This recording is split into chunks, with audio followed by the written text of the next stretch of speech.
Dua, satu. Assalamualaikum warahmatullahi wabarakatuh. Bismillah walhamdulillah. Wassalatu wassalamu ala rasulillah sayyidina wa nabiyina Muhammad bin Abdullah wa ala alihi wa sahbihi wa mawalah. Wa la hawla wa la quwata illa billah ma ba'd. Syukur alhamdulillah Allah subhanahu wa ta'ala masih memberikan kepada kita karunia sehat wal afiyah, taufik serta hidayah dan ma'unah hingga kita semuanya kembali bisa bersua dalam kajian online Madrasah Diniyah Rabithah Alawiyah Jawa Timur dalam pembahasan tentang tohara yang mudah-mudahan insya Allah semuanya masih bisa tetap bisa bersua di sini dalam mencari ilmu agama, menggugurkan daripada kewajiban kita dalam mencari ilmu agama yang mudah-mudahan insya Allah semuanya mendapatkan ilmu yang bermanfaat. Amin ya rabbal alamin. Dan sekarang masuk dalam bab tentang wudhu. Wudhu itu kalau dalam bahasa Arab daripada kalimat tawaddu'a ya tawaddu'u wudhu'an. Itu kalau dalam makna secara bahasa adalah nama untuk membasuh sebagian saja daripada anggota tubuh. Hanya membasuh ismun di ghasli ba'dil a'dha. Karena itu kalaupun orang hanya mencuci tangannya dia, maka itu bisa dikatakan sebagai wudhu tapi secara makna lughatan, dalam makna secara bahasanya. Adapun makna secara syariatnya daripada wudhu adalah nama untuk membasuh dari anggota wudhu yang khusus dengan niat yang khusus dan dengan tata cara yang khusus pula. Jadi ini nama untuk membasuh dan tidak semua anggota badan kita adalah dibasuh. Yang wajib dibasuh adalah hanya di anggota wudhu kita. Anggota wudhu kita ada empat. Yang pertama adalah wajah, yang kedua kedua tangan, yang ketiga yaitu sebagian kepala, dan yang keempat yaitu kedua kaki hingga mata kaki. Nah, hanya ini saja daripada empat anggota wudhu kita yang secara khusus dan kemudian dengan niat yang secara khusus pula karena tidak hanya sekedar membasuh tanpa niat ya, dan kemudian juga tata caranya adalah dengan secara khusus ya. Nah, kemudian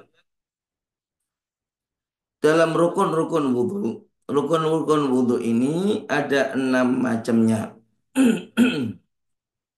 Yang empat ini disebutkan oleh Allah di dalam Al-Quran, yaitu membasuh muka, membasuh kedua tangan hingga siku, mengusap sebagian kepala, dan membasuh kedua kaki hingga mata kaki. Dan adapun dua yang lainnya diambilkan secara makna daripada hadis, yaitu dalam rukun niat dan juga tertib atau berurutan. Ya. Sedang kita tahu dalam ayat Al-Quran yang menerangkan tentang kewajiban kita untuk wudhu, ya ayyuhalladzina amanu idza qumtum ila salati faghsilu wujuhakum wa aydiyakum ilal marafiqi famsahu bi ru'usikum wa arjulakum ilal ka'bain.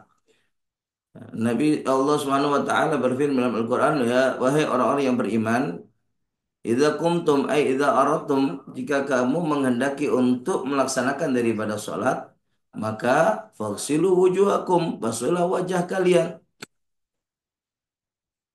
dan kemudian wa aydiyakum ilal marafiq, dan basuhlah kedua tangan-tangan kalian hingga kepada siku-siku kalian juga ikut terbasuh. Kemudian usaplah daripada kepala kalian dan juga basuhlah kedua kaki kalian hingga kedua mata kaki. Nah, ini menjadi perintah daripada Allah dan itu perintah adalah menjadi perintah wajib. Ya.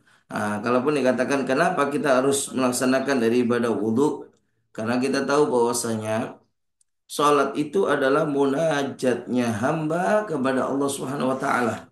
Untuk seorang hamba dalam bermunajat menghadap kepada Allah Subhanahu wa taala adalah dalam salatnya kita.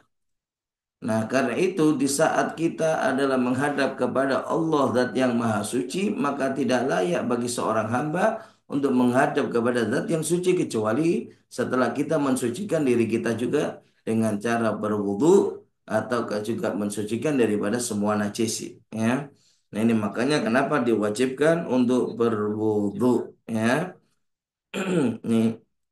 Kemudian sekarang kita bahas daripada niat rukun-rukunnya wudhu ya. Yang pertama yaitu niat.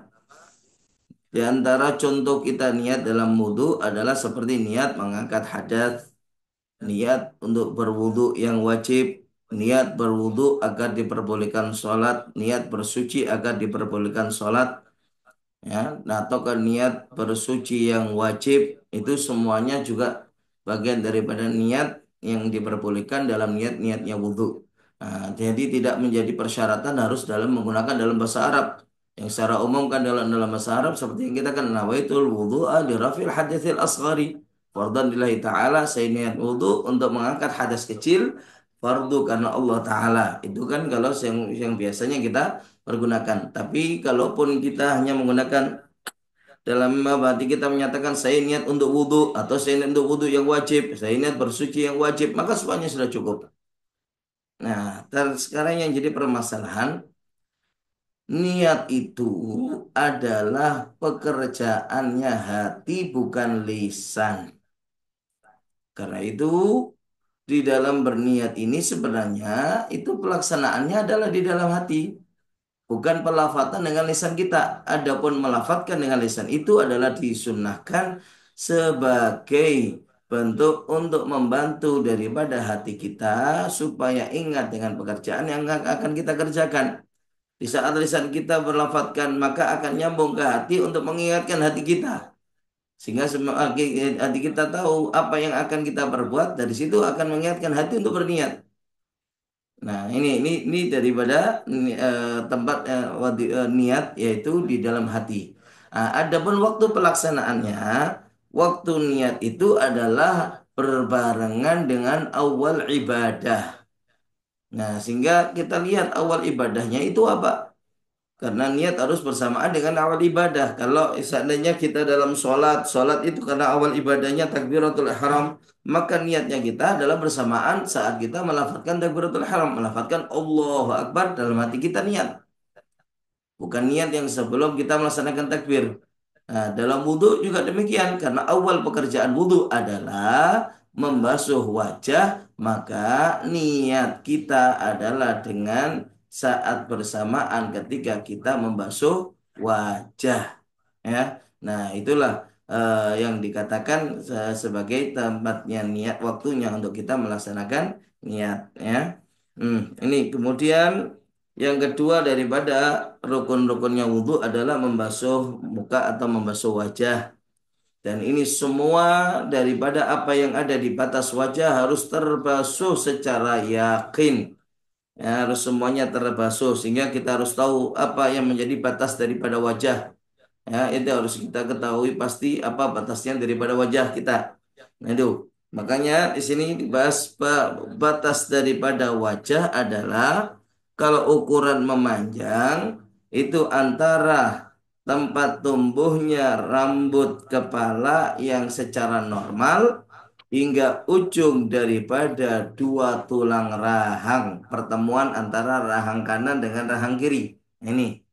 Ya, jadi ini wajibnya. Jadi memanjangnya dari sini, ujung sini sampai kepada tempat awal tumbuhnya rambut, tapi yang secara normal. Ya, seperti yang apa? Seperti yang kita lihat ini sekarang. Ya, pada saya ini insya Allah yang normal. Ya, karena apa?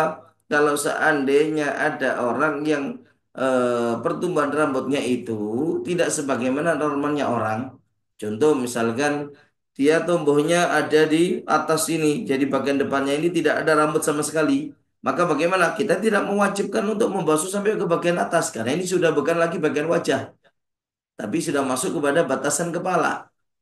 Ya, jadi karena dikatakan makanya apa yang kenapa kok dinamakan dengan wajah? Sumya wal wajhu wajhan litaqa'u bihil muwajahah. Kenapa kau dinamakan dengan wajah? Karena litaqa'u bihil muwajahah. Karena dengan wajah kita akan bisa berhadap-hadapan, memandang, saling berhadapan. Itu kan dengan wajah. Ya, makanya yang hadapnya ke muka, ke depan. Yang hadap ke depan ya batasan daripada awal tumbuhnya rambut ini. Ya, nah itu makanya kenapa awal itu beda dengan kepala. Kepala itu kalau dalam bahasa Arab dinamakan dengan ras, ya. Makanya sumya ra'san. Kenapa kok dinamakan dengan kepala? Kenapa ditaraus? Karena yang ke atas. Dan ada bagian atas sendiri.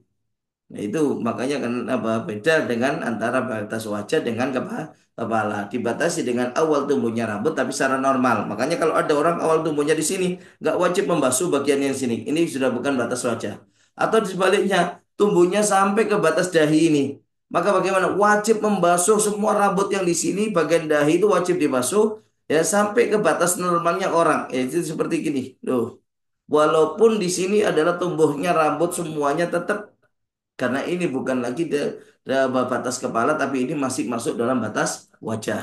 Ya, ini. Adapun kalau untuk melebarnya antar dua telinga, jadi dari telinga kanan ke telinga kiri, nah semuanya ini adalah batasnya daripada wajah secara melebar. Ya, nah untuk di sini dalam pembasuhan wajah ini kita wajib membasuh semua yang ada daripada batas wajah kita dari semua rambut yang ada di wajah ya baik itu apa rambut yang tebal ataupun yang tipis semuanya harus dibasuh walaupun bahkan yang keluar daripada batas wajah itu semuanya harus dibasuh. Contoh seperti alis yang memanjang sampai panjang 1 meter misalkan, atau kumisnya dibuat memanjang sampai panjang 1 meter, maka semuanya wajib dibasuh.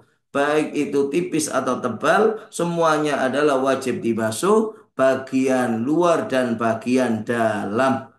Ya, bagian dalam itu yang menempel ke area kulit itu bagian dalam, bagian luar yang nampak daripada luar itu. Nah, ini semuanya harus dibasuh baik dari laki-laki ataukah dari perempuan, semuanya wajib membasuh. Bahkan kalaupun ada apa bagian tambahan mungkin ya yang ada yang tumbuh di wajah kita, maka harus tetap dibasuh. Ya, adapun ada pengecualian untuk masalah rambut, kecuali untuk dua macamnya rambut yaitu jambang, jambang dan juga jenggot. Ya, nah, ini tapi khusus bagi laki-laki dan tebal. Ya, jambang itu yang dia ini rambut yang tumbuh ada di area daripada tulang rahang. Ini jambang. Ya, jadi dari sini ke arah tulang rahang awal sini. Karena kalau yang sejajar dengan telinga itu namanya aizar. Itu kalau bahasa untuk Jawanya kodek. Ya. Nah, tapi di bawahnya daripada mulai kodek itu yang sejajar dengan arah tulang rahang ini, nah itu namanya cambang. Nah, adapun yang pas di ujung pertemuan dua tulang rahang itu namanya jenggot ya atau lihya. Nah, kecuali dua rambut ini tapi bagi kaum laki-laki. Kalau seandainya tipis maka tetap wajib dibasuh bagian luar dan bagian dalam. Dan adapun kalau tebal hanya wajib dibasuh bagian luarnya saja, bagian dalam tidak harus kebasuh semuanya. Cuma nanti disunahkan untuk apa membasahi tangan kita dan menyela-nyelai begini. Nah, menyela-nyelai begini ke dalam daripada jenggotnya yang dia yang tebal tersebut. Nah ini kalau hanya apa jenggot laki-laki beda dengan jenggot perempuan walaupun tebal tetap wajib dibasuh baik luar ataupun dalamnya. Ya, adapun ini hanya khusus bagi laki-laki dan tebal. Nah, sekarang masalahnya apa batas tebal? Batas tebal itu kalau seandainya tidak terlihat kulitnya dengan jarak kurang lebih 1,5 meter. Ini 3 zira. Kalau dalam batasan 3 zira kulitnya ketutup lebatnya daripada jenggot dan cambang sehingga menutup daripada kulitnya itu tidak terlihat. Nah itu berarti adalah cambang atau jenggot yang tebal. Kalau seperti itu cuma dibasuh bagian luar tidak ada kewajiban membasuh sampai kepada bagian dalamnya. Ya. Ini kemudian yang ketiga yaitu membasuh kedua tangan beserta kedua siku. Di tangan beserta kedua siku. Ini wamsahu bi wa arjulakum wa wagsilu wujuhakum wa aydiyakum ilal marafiq. Ya, dan basuhlah kedua tangan kalian ilal marafiq.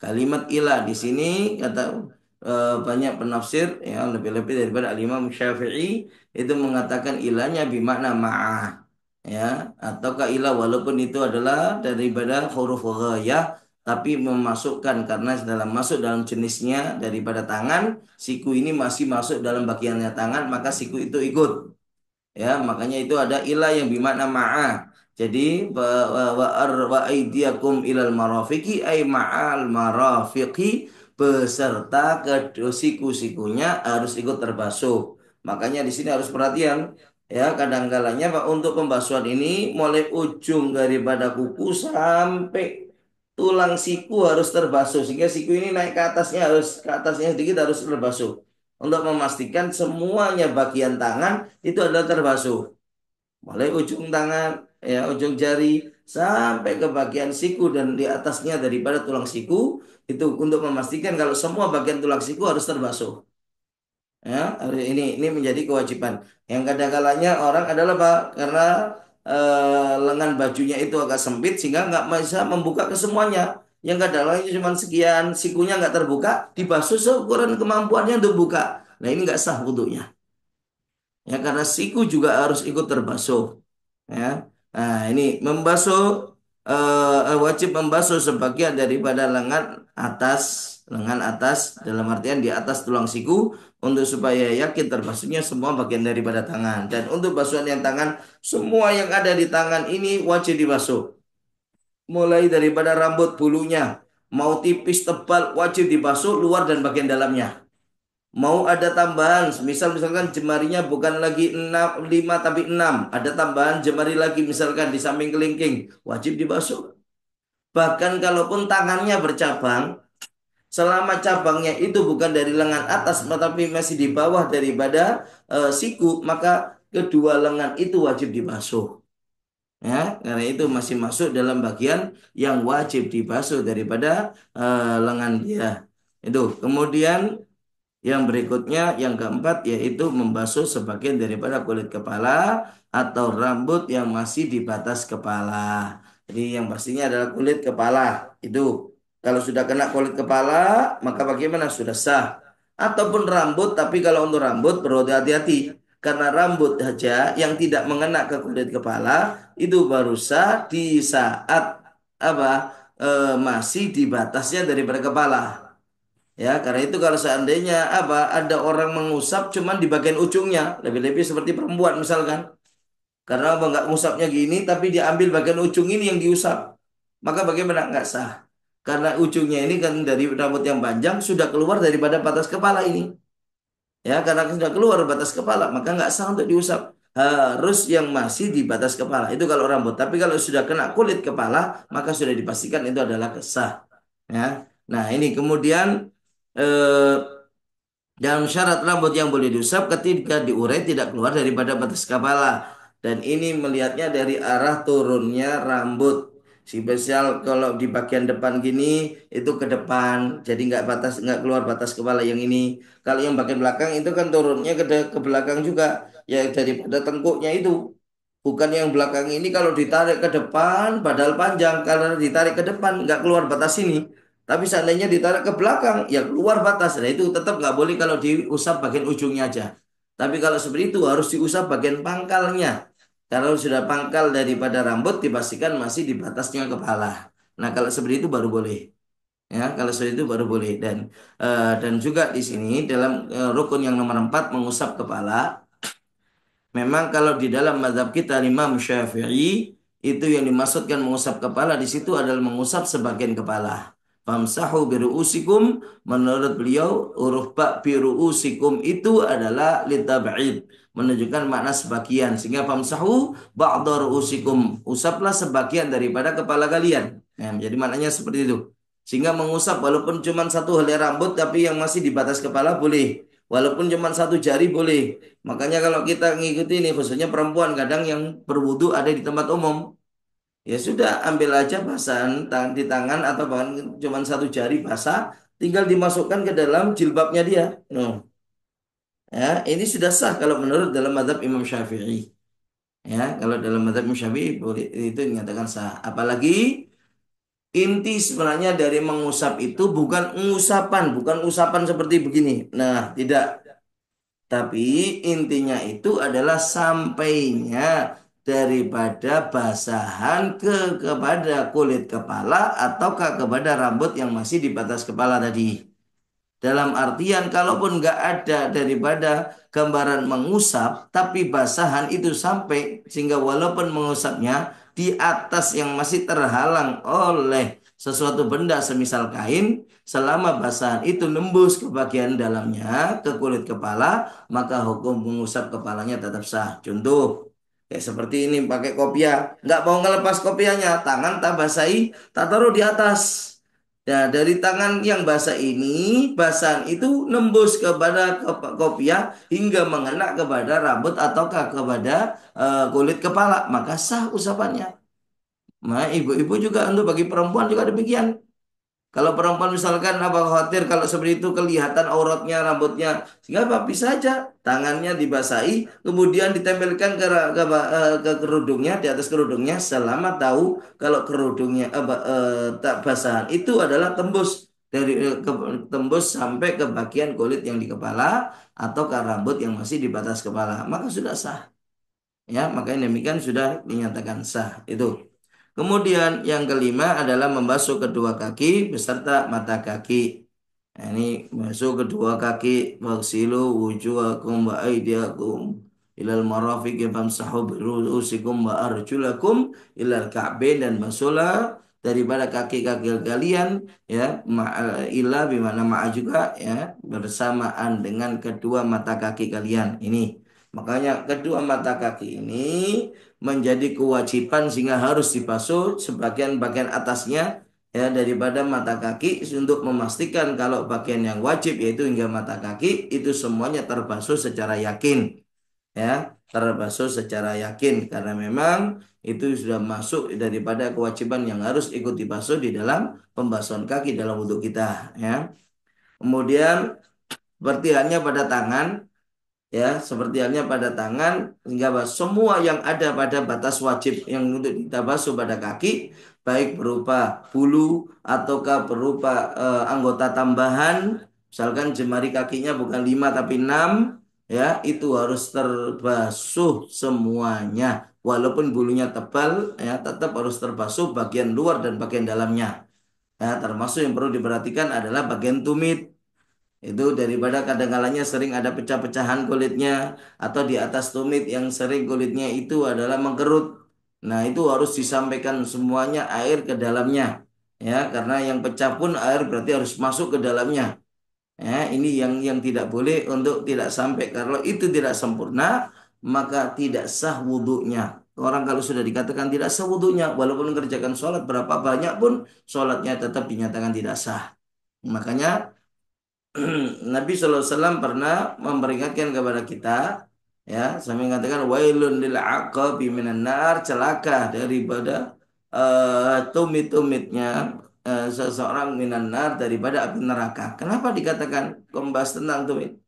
Ini sebenarnya Nabi mengisyaratkan kepada kita sebagai umatnya itu bakal ada orang yang sering lupa dan lalai di dalam pembasuhan anggota wudhunya dia khususnya di bagian tumit.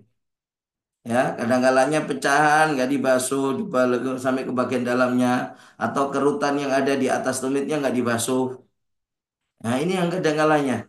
Ini menjadi isyarat sebenarnya daripada Nabi SAW untuk umatnya ini kadang-kadang sering teledor. Lebih-lebih ada yang apa saat berwudu pas waktu membasuh kedua kakinya dibasuh dalam kondisi berdiri, langsung dibasuh dari atas. Sehingga apa? Karena ada tekanan untuk yang ke bagian bawah, bagian bawahnya, telapaknya daripada kaki nggak ikut terbasuh. Lebih-lebih bagian tumitnya itu karena tekanannya lebih berat, paling berat daripada tekanan tubuh kita adalah tumit. Maka nggak akan terbasuh. Kalau sudah nggak terbasuh berarti wudhunya belum sah. Kalau pakai sholat dipakai untuk sholat maka sholatnya pun juga tidak sah. Nah, kalau orang dianggap tidak melaksanakan sholat, maka balasannya adalah masuk neraka. Makanya dari situ Nabi memperingatkan, celaka bagi orang karena tumitnya daripada api neraka. Ini gara-gara apa? Sholatnya nggak dianggap karena wudhunya yang tidak sah. Ini yang makanya harus menjadi perhatian kita semuanya. Yang berikutnya yaitu tertib berurutan. Ya, berurutan di sini tidak wajib tertib ketika dalam artian kita harus mengerjakan sesuai dengan urutan apa yang disebutkan dalam Al-Quran. Makanya kayak seperti pelaksanaan pertamanya ya harus dengan basuh wajah dulu, baru membasuh kedua tangan sampai siku, baru untuk boleh mengusap kepala, setelah itu baru boleh membasuh kedua kaki hingga kedua mata kakinya ikut terbasuh. Nah, berurutan demikian. Ya, karena itu kalau seandainya nggak ada tertib, tidak dilakukan itu tertib, maka hukum yang tidak berurutan dinyatakan tidak sah. Semisal ada orang basuh tangan dulu, baru kemudian wajah. Dan letaknya daripada basuhan tangan adalah setelah wajah, maka dipastikan basuhan tangannya adalah tidak sah. Adapun basuhan wajahnya, maka jika di saat membasuh wajah hati masih meniatkan untuk wudhu, maka hukum basuhan wajahnya adalah tetap sah. Itu sehingga karena yang tidak ada berurutannya itu dinyatakan tidak sah. Karena semua harus diawali daripada wajah sehingga kehitungnya daripada wajah dulu. Kalau setelah wajah kaki, kakinya nggak sah karena nggak berurutan. Makanya Pak harus nanti ngulangi dengan basuh kedua tangannya, baru setelah itu boleh untuk mengusap kepalanya dan seterusnya yaitu dengan basuh kedua kaki ini ya.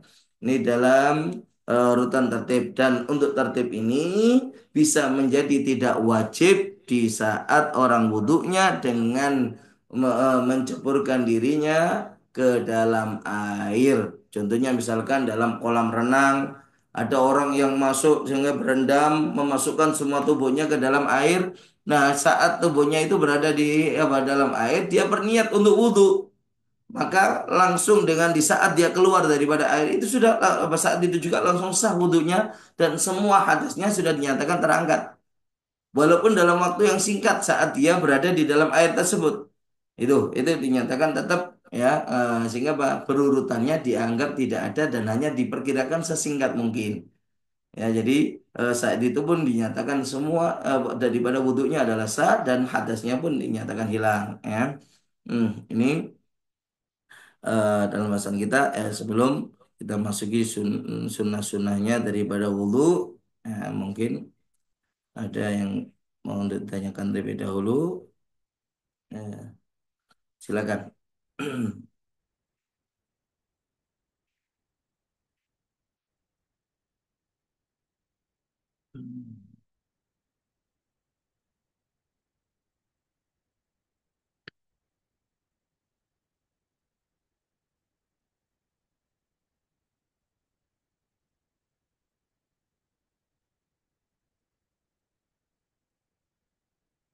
Ini ada pertanyaan untuk membasuh tangan itu dimulai dari ujung jari dulu ataukah daripada siku? Nah, ini bagaimana?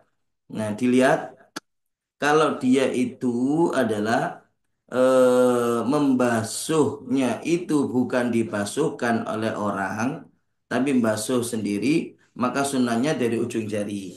Tapi kalau dia dibasuhkan oleh orang lain, maka sunnahnya daripada siku. Maka diawali dari siku. Termasuk dibasuhkan orang lain itu adalah apa? Yaitu saat kita menggunakan keran ya saat kita menggunakan keran ini karena kalau dipasukan orang lain kita bisa langsung dengan mudah menggosoknya kalau itu dari atas seperti ini akan lebih sulit kalau kita daripada jari beda kalau kita basuh sendiri karena kalau basuh sendiri kan berarti kita akan basuh seperti halnya pakai cantik gini sehingga yang akan mudah untuk teraliri oleh air dari basuhan kita adalah dari ujung jari maka diawalinya dari ujung jari digosokkan sampai ke bawah kepada sikunya ya tapi beda kalau dibasuhkan kita nggak tersibukkan sama, sama membasuh sendiri karena sudah dibasuhkan oleh orang lain.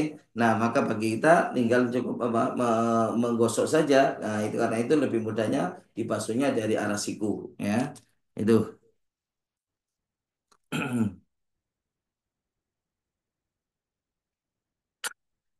Ini maksudnya ketika diurai tidak keluar dari batas kepala dari arah turunnya rambut. Jadi kadang-kadang gini.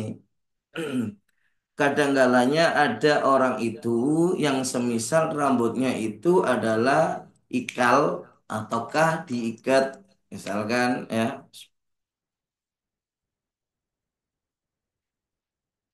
maka bagaimana saat rambutnya itu ikal yaitu keriting maka nggak cukup hanya dengan dibasuh di bagian atasnya walaupun itu berada di sini kadang-kalanya kan orang yang rambut keriting itu sampai keritingnya kalau terlalu kecil nah itu terkadang Ini rambut seandainya walaupun kelihatan itu masih di batas kepala di sini, di atas ini, tapi terkadang seandainya kalau kita tarik akan memanjang. Nah, kalau kita tarik sampai ini arah turunnya rambut itu kalau bagian kepala lihat, ini kan arahnya turun ke sini. Kalau ini ke pinggir sini. Kalau belakang ke belakang. Nah, ini namanya arah turun. Nah, karena itu kalau untuk depan berarti ditariknya ke depan. Jadi area ini tariknya ke depan, bukan tarik ke belakang. Jadi batas kepala kan ini. Tuh. Hmm. Ini kan batas kepala, ya. Nah, ini batas kepala. Jadi kalau dari sini tariknya adalah ke belakang, ke depan. Nah, kalaupun seandainya itu adalah ikal, sehingga saat ditarik, maka bagaimana? Kok keluar daripada batas kepala ini? Maka nggak cukup kalau kita usapnya di bagian ujung. Itu, itu dikatakan apa? Ala min jihati salihi, ya, daripada arah turunnya daripada itu rambut. Itu maksudnya untuk saat diuraikan, ya. Kemudian ada lagi pertanyaan, izin bertanya Ustaz untuk rambut wanita yang di samping telinga. Nah, jika panjang, apa wajib membasuh semuanya? Apa sebaiknya kita potong saja? Nah, ini jadi perlu perhatian betul daripada para perempuan, ya. Jadi batas kepala dan wajah itu kalau untuk di arah samping ini adalah diukurnya daripada ujung telinga untuk ke arah daripada awal dari tumbuhnya rambut sini.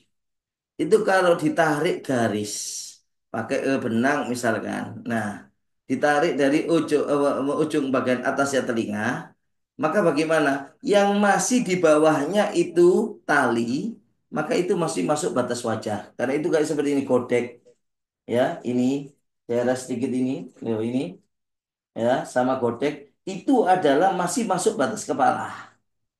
Makanya dilihat, ya, tumbuhnya rambut yang memanjang itu di bagian mana. Kadang-kalanya kelirunya perempuan adalah langsung ini disangkutkan di atas telinga. Loh, sehingga apa? Walau padahal ada rambut yang dari godek ini yang memanjang itu langsung disangkutkan ke atas telinga. Nah, kalau seperti ini yang kebasuh cuma bagian daripada di bawahnya, tapi memanjangnya ini tidak. Padahal kan kalau sudah di batas wajah, walaupun memanjang maka harus dibasuh semuanya. Karena itu perlu dipahami kalau ada seperti itu. Nah, ini dilepaskan untuk kita basuh. Jadi rambutnya yang memanjang di sini untuk perempuan khususnya ini untuk kita basuh juga. Ini bagian memanjangnya kita basuh juga saat kita membasuh wajah. Ya, karena itu masih masuk di dalam batas wajah itu. Ya, jangan kemudian langsung ditarik ke belakang saja. Kalau seperti itu justru nggak sah nanti bentuknya. Karena ada rambut wajah yang tidak ikut terbasuh, begitu. Jadi apakah sebaiknya dipotong? Nah, kalau urusan dipotong atau tidak kan nanti pengaruh juga sama penampilan kadang-kadangnya. Kalau itu kelihatan dipotong, kelihatan gerowak misalkan kayak gini ya, mungkin jadi dianggap seperti aibnya bagi seorang perempuan nantinya. Ya. Nah, kemudian ada pertanyaan lagi, Afan Ustaz, ketika membasuh wajah, apakah air wudhu ya juga wajib masuk sampai ke ujung-ujung dalam mata dekat hidung? Dan ketika di mata ada kotoran atau belek, apa wudhunya sah ataukah tidak? Nah, ini juga perlu dipahami.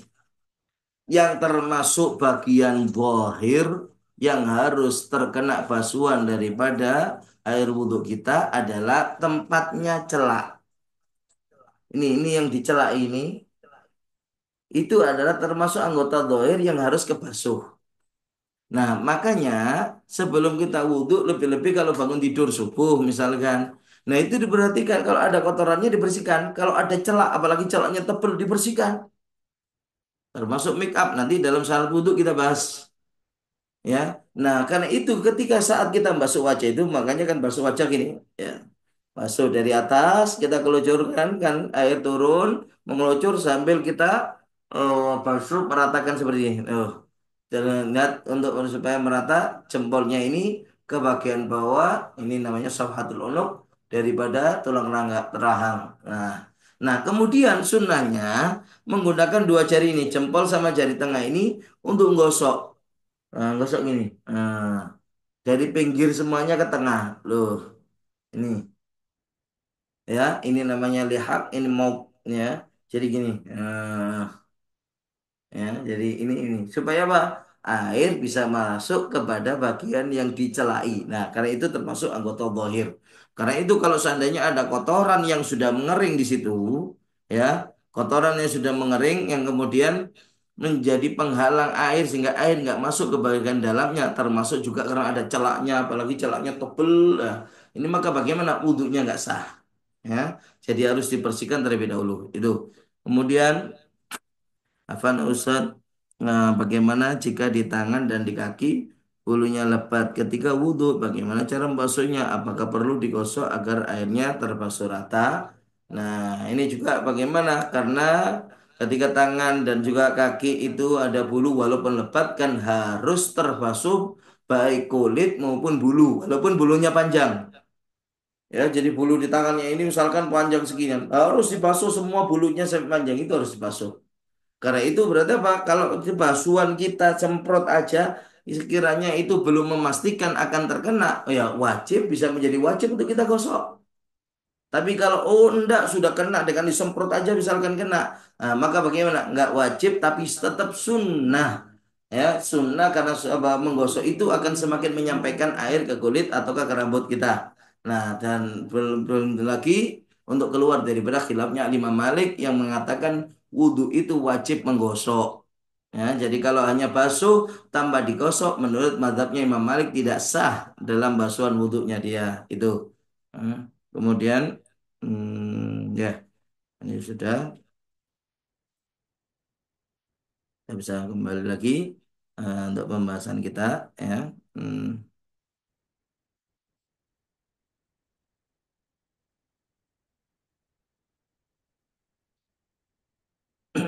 Sunnah-sunnahnya wudhu. Sunnah-sunnahnya wudhu ini ya ada sunnah sebelum membasuh wajah, ada di tengah-tengah dan lain sebagainya nantinya. Nah ini pertama sunnah sebelum membasuh muka, sebelum membasuh wajah. Nah ini di antara kesunahnya adalah pertama melafatkan niat. Ini melafat niat ini kan belum menjadi kewajiban karena wajibnya daripada niat kita kan harus bersamaan dengan membasuh wajah ya. Nah, tapi di saat ini kan pelafatan niat, sebenarnya melafatkan niat wudhu itu juga bisa di sini melafatkan, ya. Tapi permasalahannya nanti ada di sini ada pembahasan yang panjang sebenarnya. Nah, kalau kita basuh saat itu kan nanti ada pembasuhan dua telapak tangan, ada kumur, ada istinsak, masukkan air ke hidung.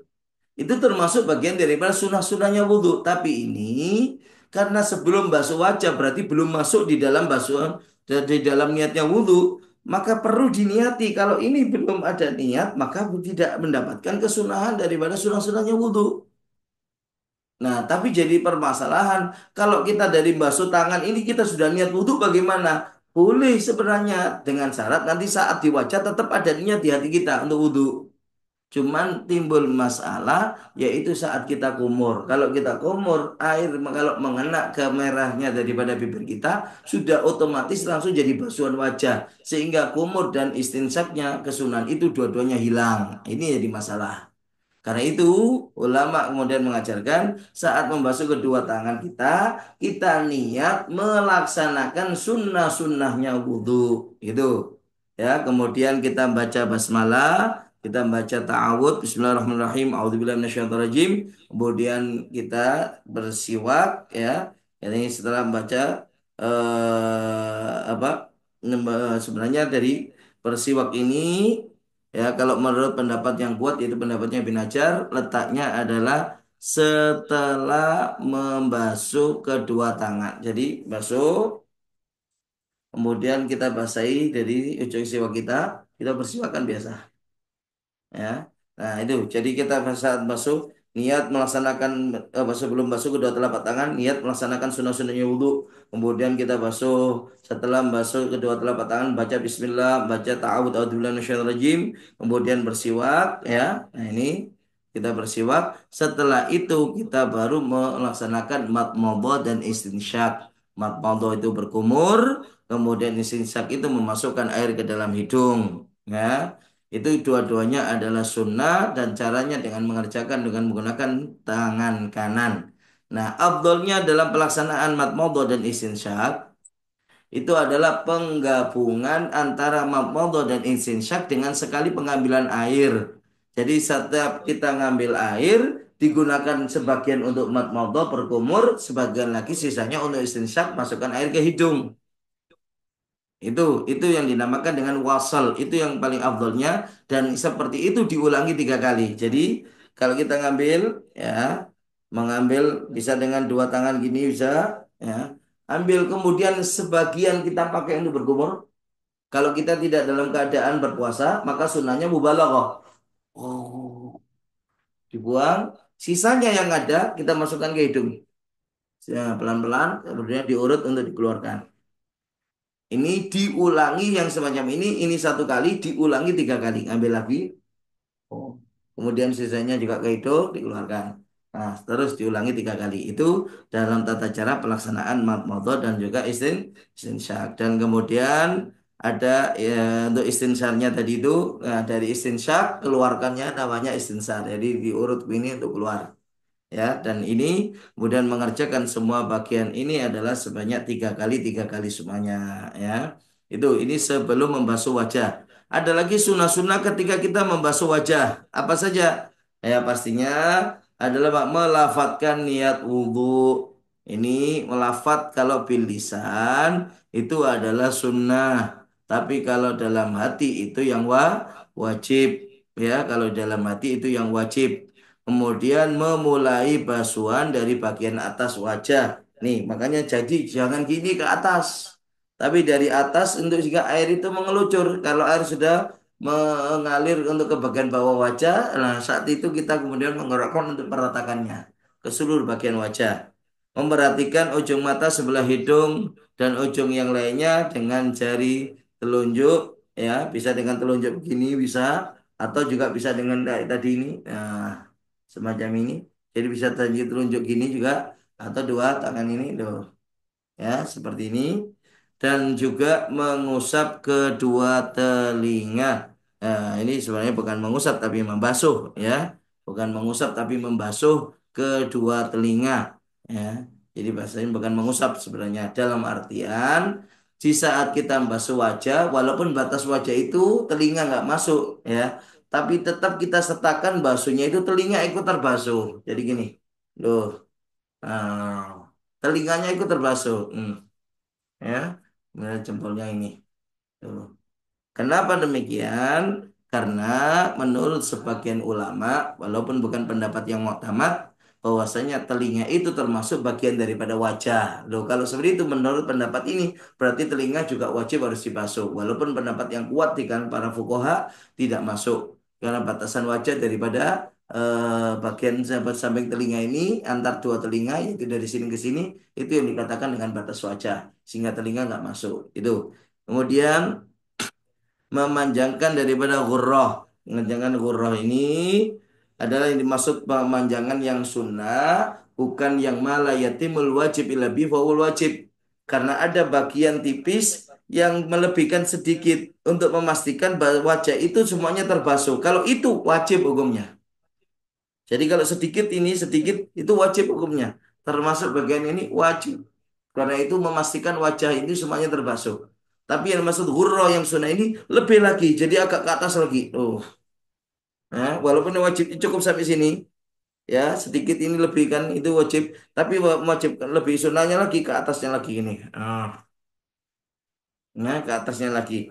Nah, supaya semakin lebar karena akan semakin memancarkan cahayanya nanti di hari kiamat. Karena umat ini menjadi umat yang ghurrul muhajjalin yang akan bercahaya wajahnya, kepalanya, serta dua tangan dan dua kakinya karena bekas air wudhunya. Ya, dan ini sebagaimana yang pernah dikhawatirkan oleh sahabat hingga tanya kepada Nabi Sallallahu Alaihi Wasallam. Ya Rasulullah, kelak di hari kiamat, di mahsyar, semua umat akan berkumpul mulai Nabi Adam hingga umat akhir zaman. Bagaimana engkau bisa mengenali dengan umatmu untuk kau berikan syafaat? Sedangkan kumpul semua umat jadi satu ada di situ. Dengan begitu banyaknya daripada orang ada di situ. Bagaimana engkau mengenali kalau itu adalah umatmu? Maka Nabi ngasih gambaran. Seandainya ada dari banyak kuda yang semua tubuhnya hitam, lantas ada satu kuda yang kepalanya putih, keempat kakinya adalah putih. Apakah bisa membedakannya? Maka sahabat jawab, ya jangan sangat mudah bisa membedakan. Maka begitu juga aku dengan umatku. Umatku dengan umat-umat yang lain yang bedakan adalah apa?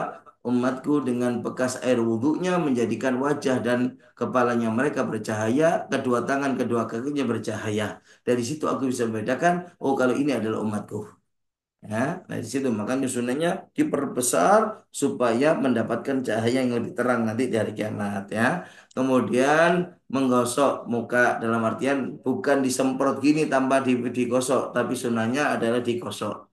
Ya, ini sunnah karena menggosok ini semakin menyampaikan air ke kulit, lebih-lebih lagi dalam mazhabnya Imam Malik menggosok hukumnya wajib karena berarti untuk keluar daripada khilaf juga. Kemudian mensela-selai jenggot dan jambang yang tebal kayak tadi kan, kalau tebal kan tidak wajib untuk basuh ke bagian dalam, tapi kita sunnah membasahi jari jemari kita sela-selai dari dalam gini. Nah, seperti ini ya untuk yang berjenggot yang tebal. Kemudian mengerjakan semua daripada setiapnya tadi mengerjakannya 3 kali ya itu. Kemudian ada lagi sunnah-sunnah ke kita ketika kita membasuh tangan. Apa saja sunnah ketika membasuh tangan? Pertama, memulai basuhan daripada telapak tangan jika menuangkan air dengan sendiri. Ini seperti yang dipertanyakan tadi. Ya, kalau kita nuangkan sendiri, maksudnya dari arah jemari ke tangan kita, ya, jemari tangan kita sampai kepada batas siku. Tapi jika dituangkan orang lain, termasuk ketika ada apa, menggunakan keran, ya, di tempat wudhu menggunakan keran misalkan, maka memulainya dari siku, jadi langsung gini. Nah, ya, kemudian yang kedua sunnahnya itu mendahulukan yang kanan daripada yang kiri. Ya, makanya dalam kesunahan dahulukan tangan dan kiri itu kalau seandainya tidak kerepotan dalam pembasuhan bisa dikerjakan bersamaan antara kanan dan kiri, maka tidak ada kesunahan mendahulukan kanan dan kiri. Contoh wajah. Karena wajah bisa dengan mudah langsung kita basuh kanan dan kiri itu bersamaan. Maka tidak ada sunahnya ke kanan dulu, baru kiri dulu, gak ada. Tapi kalau kesulitan membasuh keduanya dengan bersamaan kecuali dengan bergantian, maka disunahkan basuh yang kanan dulu, mendahulukan yang kanan dulu baru yang kiri. Contoh misalkan dua tangan. Ini kan nggak bisa kalau kita nggak basuh berbarengan, nggak ada yang gosok. Makanya Pak disunahkan dahulukan kanan dulu dan digosok yang kiri baru setelahnya. Ya, tuh kedua kaki juga demikian. Ya. Kemudian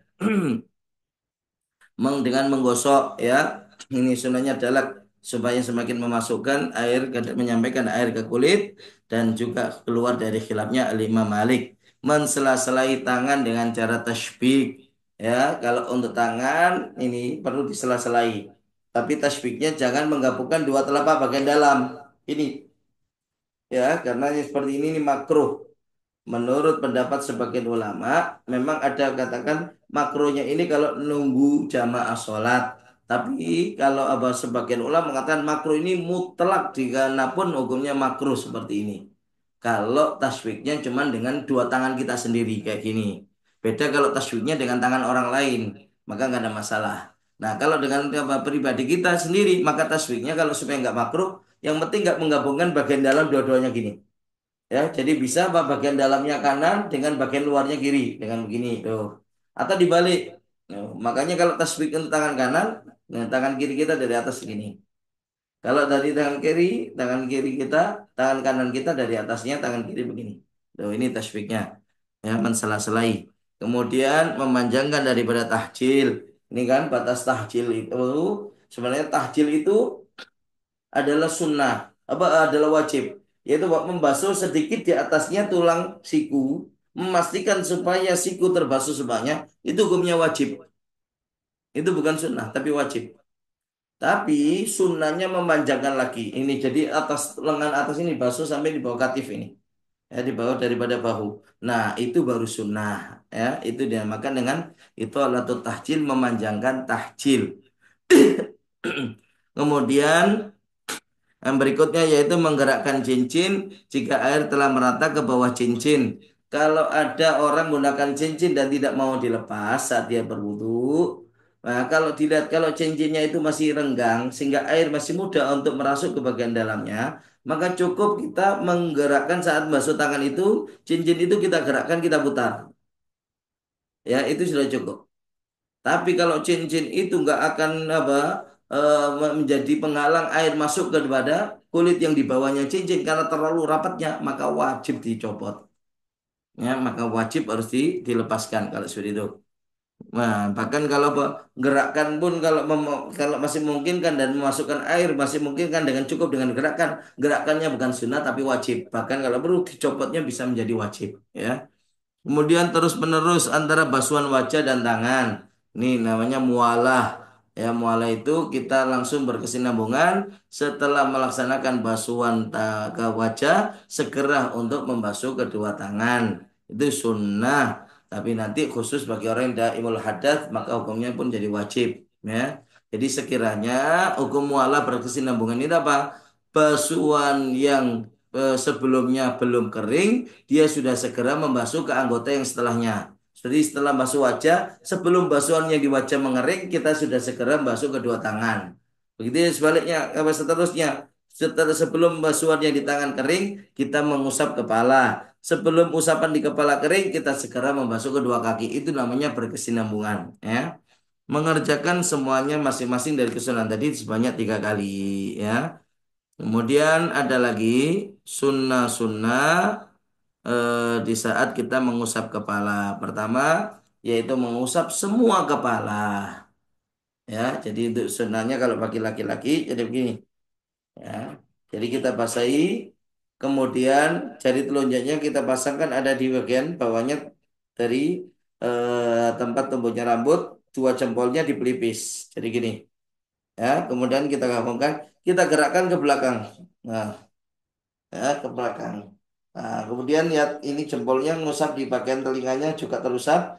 Nah, kalau rambutnya tipis seperti ini, cukup hanya ke belakang selesai. Ya, cukup hanya ke belakang selesai. Atau ke perempuan. Ya, walaupun tebal rambutnya, cukup hanya ke belakang ini selesai. Tapi kalau dia rambutnya agak tebal, ya namanya syal mungkolib. Setelah ke belakang gini, ditarik kembali untuk kembali ke bagian depannya. Nah, seperti ini. Duh, ditarik lagi untuk ke bagian depan. Nah, itu untuk kaum laki-laki yang seperti ini, ya itu adalah sunnah. Kenapa? Semakin memperbanyak pahala karena setiap rambut yang kita usap itu akan mendapatkan pahala. Nah, belum lagi karena keluar daripada mazhabnya Imam Malik, karena di dalam mazhab Imam Malik mewajibkan mengusap seluruh bagian kepala, ya. Kemudian mengusap kedua telinga. Jadi saat mengusap tadi telinganya saya ngomongkan kan diikutkan. Kenapa? Karena menurut sebagian ulama ada mengatakan telinga itu masuk daripada wajah, apa masuk daripada kepala. Tadi ada pendapat telinga adalah masuk daripada wajah sehingga telinga pun saat basuh wajah dibasuh, ikut dibasuh. Begitu juga saat kita mengusap kepala, telinga ini jangan juga dilupakan, tapi ikut diusapkan juga saat kita mengusap semua kepala. Kenapa? Karena menurut sebagian ulama mengatakan telinga ini termasuk dari kepala. Itu. Makanya berarti menurut beliau adalah bisa jadi wajib untuk diusap ketika mengatakan wajib mengusap seluruh bagian kepala, ya. Dan mengerjakan semuanya ini 3 kali 3 kali, ya. Kemudian lagi ada sunnah-sunnah setelah mengusap kepala. Nah, sunnah-sunnah setelah mengusap kepala yaitu mengusap kedua telinga, ya. Dan ini sebenarnya telinga ini satu telinga itu bisa sampai 15 kali. Makanya di sini dikatakan ada 9 kali, ya. 15 kali itu apa terbagi, jadi pertama 3 kali saat membasuh wajah ini kan telinga juga ikut dibasuh, sudah dapat 3. Kemudian saat ngusap kepala barusan, telinga juga ikut diusap sehingga dapat 3 lagi berarti 6. Sekarang baru setelah setelah mengusap kepala kita sunnah untuk mengusap telinga sendiri. Kita ngusap telinga ini juga loh kayak seperti ini. Nah itu sebanyak 3 kali. Itu berarti tambah 3, 9. Nah, ada lagi namanya istidharon. Istidharon ini dengan kita membasahi kedua telapak kita untuk kemudian tinggal kita usapkan gini. Nah ini. Ya, nah, ini istilah dilakukan juga 3 kali. Berarti tambah 3 lagi 12 dan yang terakhir kelingking dua kita ini kita basahi kita masukkan. Nah, ya, pernah Nabi berkata kepada Sayyidah Aisyah, wahai Aisyah, kalau kamu menginginkan untuk mendengar suara gemuruhnya air sumber yang ada di dalam surga, Maka saat kau berwudu, basahi kedua kelingking kamu dan masukkan ke dalam telinga kamu dan tahan. Maka suara gemuruh yang kamu dengar saat itu adalah suara seperti suara gemuruhnya sumber yang ada di dalam surga. Di surga itu nanti mengalir airnya itu, air sungainya itu berbagai macam.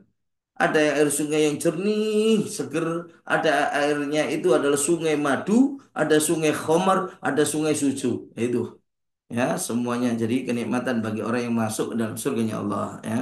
Mudah-mudahan kita semuanya dimasukkan oleh Allah ke dalam surganya menikmati semuanya itu. Dan kemudian mengusap tengkuk ini menurut Imam Ghazali, Imam Baghawi dan Imam Rafi'i itu disunahkan saat kita setelah saya mengusap kedua telinga. Nah, kita basahi telapak kita untuk kita usapkan di tengkuk kita ini. Ya, jadi gini, ada doanya itu kan menurut Imam Ghazali. Kemudian ada sunnah-sunnah ketika membasuh kedua kaki. Apa? Memulai basuhan dari jemari kaki jika menuangkan air sendiri. Jika menuangkan orang lain termasuk daripada keran membasuhnya daripada mata kaki. Dalam artian daripada belakang. Ya, dari arah belakang. Itu kalau kita membasuhnya dibasuhkan orang lain atau pakai keran. Tapi kalau kita basuh sendiri, kita gunakannya adalah dari basuhnya dari jemari kaki. Ya seperti hanya pada tangan tadi. Kemudian menggosok. Jadi ini termasuk juga sunnah karena juga termasuk keluar daripada madhabnya Imam Malik tadi yang harus menggosok. Kemudian mensela-selai jari-jari kaki dengan jari kelingking tangan kiri kita. Dimulai dari bawah jari kelingking kaki kanan sampai jari kelingking kaki kiri. Jadi urut. Kalau ini kaki kanan, ini kita pakai tangan kiri, kelingking tangan kiri, kita dari bawah, bukan dari atas gini. Kalau sana ini kaki kanan ya bukan dari atas gini tapi dari bawah. Jadi gini tuh. Nah, ya, jadi gini. Hmm. Kemudian untuk yang kanan apa itu untuk kaki yang kanan, untuk kaki yang kiri itu apa kayak seperti ini ya. Diawali dari jempol, jadi urut dari sini ke jempol, ini kemudian jempol berakhir di kelingking yang kiri. Dia gini, tetap menggunakan kelingking tangan yang kiri. Tuh. Ya, seperti itu. Kemudian mendahulukan kaki kanan, ini kan karena kesulitan kalau membasuh keduanya bersamaan, makanya dianjurkan mendahulukan yang kanan dulu baru yang kiri. Kemudian memanjangkan tahjil, ya. Jadi kalau membasuh mata kaki dan di atasnya sedikit itu wajib. Tapi yang sunnah adalah memanjangkan lagi dari tahjil yaitu membasuh sampai apa ke batis dan lebih sempurnanya sampai kepada kedua lutut kita. Jadi yang di bagian bawah lutut itu sampai situ basuhannya itu yang paling sempurnanya daripada membasuh kedua kaki. Kemudian lebih perhatian di dalam membasuh tumit ini ya seperti yang tadi sampai ada hadis ancaman dari Nabi Sallallahu Alaihi Wasallam seperti itu. Yang lebih-lebih ada kalau pecahan kakinya atau lipatan-lipatan kerutan yang ada di atas tumit kita dan juga terus-menerus antara basuhan kepala dan kaki. Jadi dari usapan yang di kepala kita setelah mengusap kepala sebelum usapan yang di kepala ini kering kita bersegera untuk membasuh kedua kaki ini namanya berkesinambungan ya. Dan kemudian mengerjakan semuanya itu masing-masing sebanyak 3 kali ya. Nah, ini termasuk daripada sunnah-sunnahnya. Ya, juga sampai sini mungkin kita buka kembali eh, untuk pertanyaan.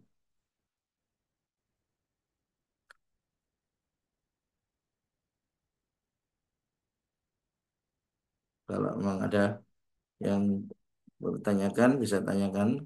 Sekarang